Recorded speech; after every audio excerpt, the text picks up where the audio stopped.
Eu quero ler um texto bíblico nessa meditação, a partir do versículo 1 do capítulo 6 de Hebreus, onde nos é escrito o seguinte: pelo que deixará, ou melhor, pelo que, deixando os ensinos elementares da doutrina de Cristo, prossigamos para a perfeição, não lançando de novo o fundamento do arrependimento, de obras mortas e da fé em Deus, e o ensino sobre batismos e imposição de mãos, e sobre a ressurreição dos mortos e o juízo eterno. Isso faremos, se Deus o permitir. O que o escritor de Hebreus nos quer dizer aqui? Então, ele está falando aos crentes na diáspora, quer dizer, crentes que não estão mais entre o povo judeu apenas, mas estão espalhados no mundo. E aí ele se refere que não aprendemos sempre de novo as mesmas coisas, ou ficamos na mesma, batendo na mesma tecla, perdão dos pecados, conversão, sobre orientação sobre batismo e sobre tantas coisas elementares que a fé cristã se compõe, mas prossigamos para a perfeição. Quer dizer, existe ainda algo mais, sem que a gente se torne agora um herege, trazendo uma falsa doutrina. Existe ainda muito mais do que apenas começar uma vida com Cristo, ser batizado, ser integrado num grupo de comunhão, numa igreja, sabendo as coisas sobre a ressurreição dos mortos, sabendo as coisas sobre as coisas elementares que a vida cristã exige. Existe ainda mais. E o que é esse mais? Se nós olhamos o Novo Testamento, quando os discípulos saíam para evangelizar, quando o próprio Jesus pregava, aconteciam coisas também sobrenaturais. E é dito de Jesus que ele pregava com autoridade, mas com manifestação do poder. E isso muitas vezes é esquecido em nosso meio. Pode acontecer que a gente olhe somente para uma propagação de uma doutrina, de uma maneira de viver tradicional, sem esperar a intervenção do Espírito Santo. Ainda hoje, conversando com alguns irmãos, encontrei-me hoje com um colega de seminário que a gente esteve junto há 54 anos atrás, quando ele falou que a Bíblia em si mesma, a palavra de Deus, é só a metade da revelação de Deus.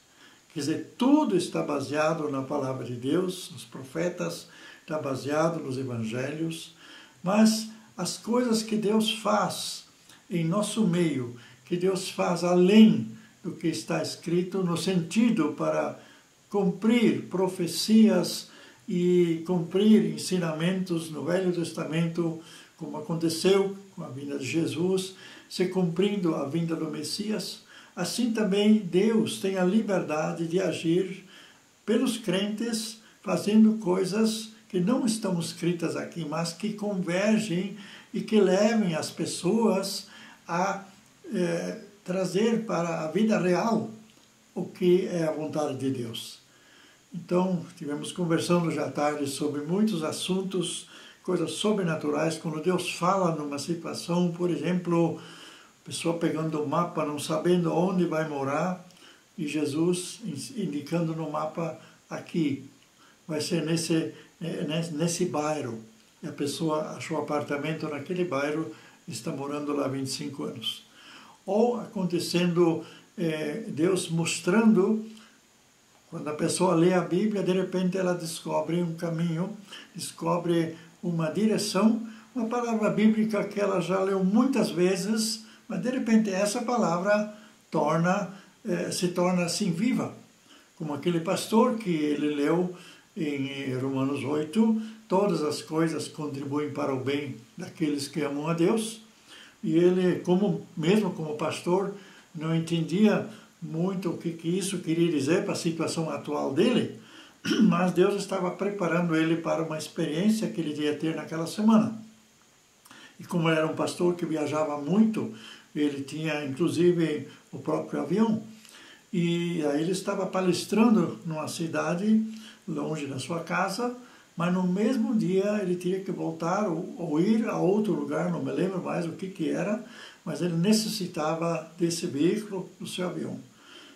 E lá, terminando a palestra, o piloto ligou para ele que a porta do avião não abre. E já estavam tentando de tudo, mas a porta não abre. E eles já ligaram para a concessionária, para quem dá assistência, e eles disseram, o único jeito vai ser nós pegarmos o maçarico e cortarmos fora essa porta e colocar outra. E aí ele estava indo já para o aeroporto com essa notícia.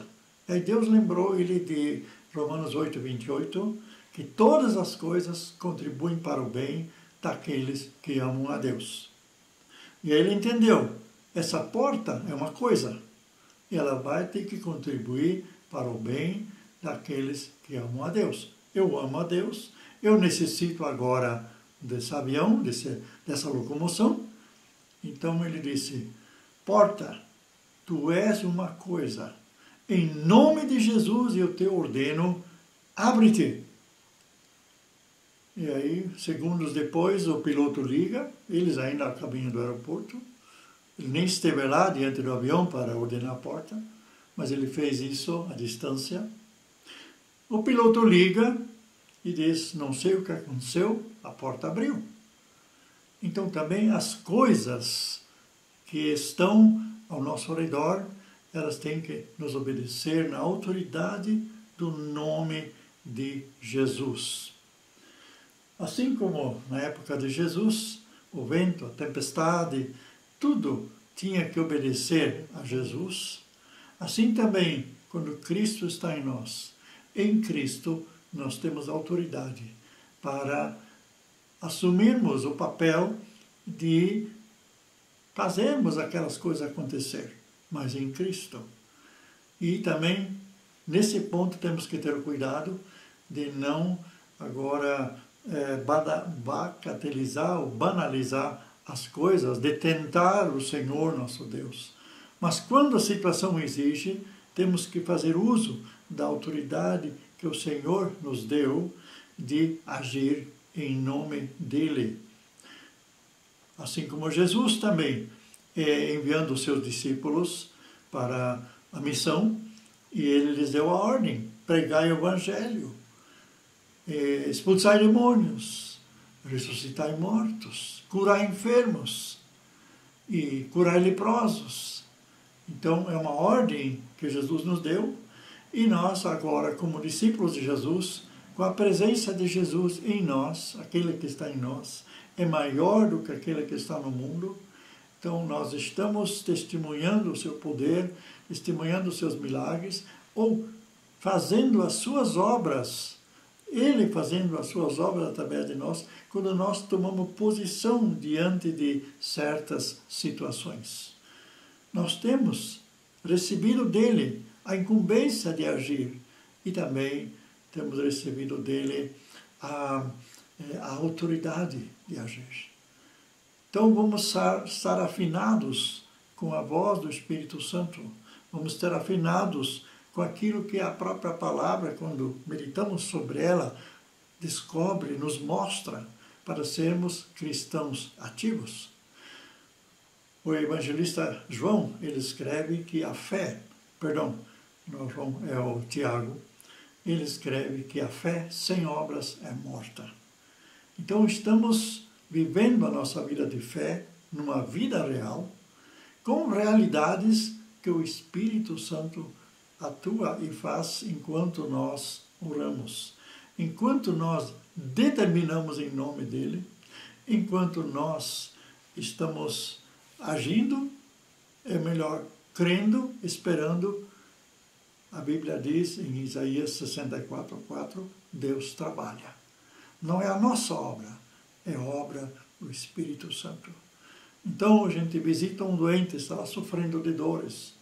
Fazer o quê? Apenas pedir que aconteça o que diz no Salmo de número 23, o Senhor está contigo, né? Amém? Quando vem a sombra da morte, Ele está contigo, Ele não te abandona. Tudo isso é verdade. Mas se o Senhor tem um plano ainda superior de libertar a pessoa dessa situação, para que a pessoa dentro da situação esteja forte, esteja por cima da situação, então nós podemos, em nome de Jesus, ordenar aquelas coisas que estão atrapalhando, estão impedindo o agir de Deus. Isso Jesus não faz, é nós que fazemos em nome dele. E também existe um crescimento espiritual, como já lemos aqui anteriormente para os irmãos que estão vindo agora, que lá em Efésios 6, versículo 1 dizia: prossigamos para a perfeição, não lançando de novo o fundamento do arrependimento e de obras mortas e da fé em Deus. Eu ensino sobre batismos e imposição de mãos e sobre a ressurreição dos mortos e o juízo eterno. E isto faremos, se Deus o permitir. Mas, além disso, temos que também fazer o restante do Evangelho. Eu fiquei entusiasmado e fico sempre mais apaixonado pela carta aos Efésios, onde fala o que nós somos em Cristo e o que Cristo é e como Ele quer agir e manifestar o seu poder através de nós. E também vendo depois os 5 ministérios que o Espírito Santo deu, o ministério do profeta, o ministério do evangelista, o ministério do apóstolo, o ministério do pastor-mestre. Então, isso tudo está junto, isso é o conjunto que faz o crente atuar no reino de Deus, na atualidade, no agora. Então, nós fomos salvos para a eternidade, como aquela mulher que esteve lá no poço lá em Samaria, né? E ela recebeu, como Jesus disse, quem beber dessa água do seu interior, lá diz que será uma fonte a jorrar para a vida eterna. Isso é o começo. Mas daí Jesus fala em João 7, do seu interior fluirão rios de água viva. Então nós temos que permitir que a obra de Deus se espalhe, o testemunho se espalhe, as obras de Deus aconteçam através de nós, Jesus as fazendo.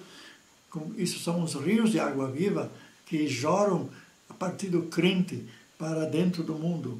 E isso significa que cristãos devem estar ativos, tanto no mundo, no seu mundo espiritual, familiar, mas também agir na política, de repente. Quem coloca os valores para a sociedade, então o cristão tem que, de acordo com o seu chamado, estar ativo. Então, vamos deixar as coisas, como diz aqui, em Hebreus 6:1, faremos isso se Deus permitir, mas também faremos as outras coisas. E a carta aos Efésios diz para que todos nós chegamos a um patamar, ao mesmo entendimento. Então é necessário que todos os dons sejam aplicados, todos os dons venham se manifestar e venham trazer à existência as coisas que não são como se já fossem. Então uma parte das minhas orações é crer que as coisas que ainda não são se fazem conforme em Romanos 4 é falado de Abraão, que ele chamava a existência as coisas que não eram como se já fossem. Esta é a fé atuante. Ou também, se pegamos a palavra de Hebreus, capítulo 11, versículo 1, onde o escritor diz que a fé é a certeza das coisas que se esperam e não duvidar dos fatos que ainda não se veem. Deus é um Deus ativo. Então tem gente, a gente aprendeu na Europa, agora moramos no Brasil, mas vimos nas cidades lá da nossas cidades, de Frankfurt e outras cidades, onde jovens saíam para a rua.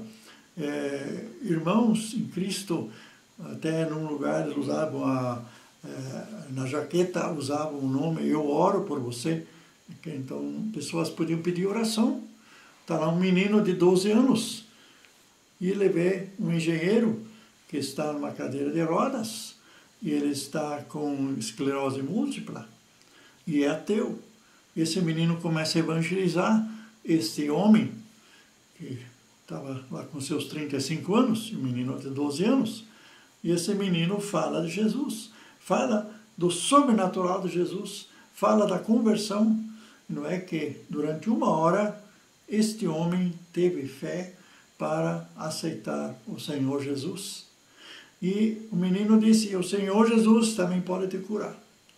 E à medida que ele foi orando, foi aceitando o Senhor Jesus, ele saiu curado da sua cadeira de roda. São as coisas que estão acontecendo em lugares onde não tem nem igreja, onde as pessoas estão na rua, não tem nem fé. Mas precisa-se de testemunhas fiéis, como esse menino de 12 anos, que vão e assumem essa sua posição. E não duvidem das coisas que estão vendo. Então, tem muitas vezes o cristão, o crente, está focalizado no problema e não na solução. Nós temos que estar focalizados na solução. Aquilo que já aconteceu há 2000 anos atrás, que Jesus já trouxe para esse mundo, de libertar. E lá fala de salvar.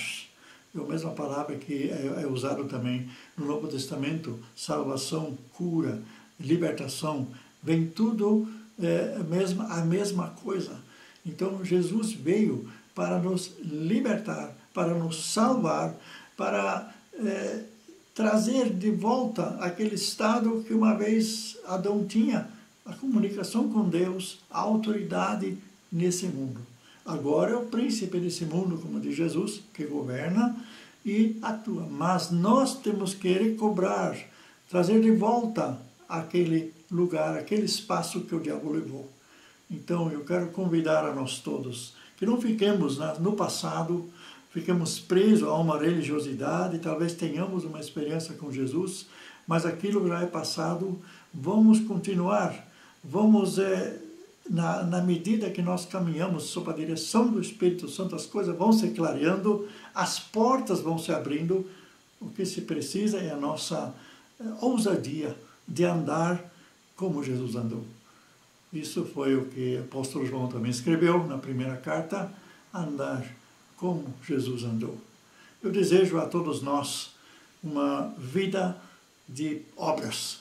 Não que as obras salvam, mas as obras são consequência de uma fé ativa em nome de Jesus. E que o Espírito Santo venha nos dirigir, nos desafiar e nos fazer ver na Bíblia a autoridade que nós temos em Cristo Jesus e também nós fazemos a diferença através de um agir consciente dentro das pegadas de Jesus. Que Deus te abençoe.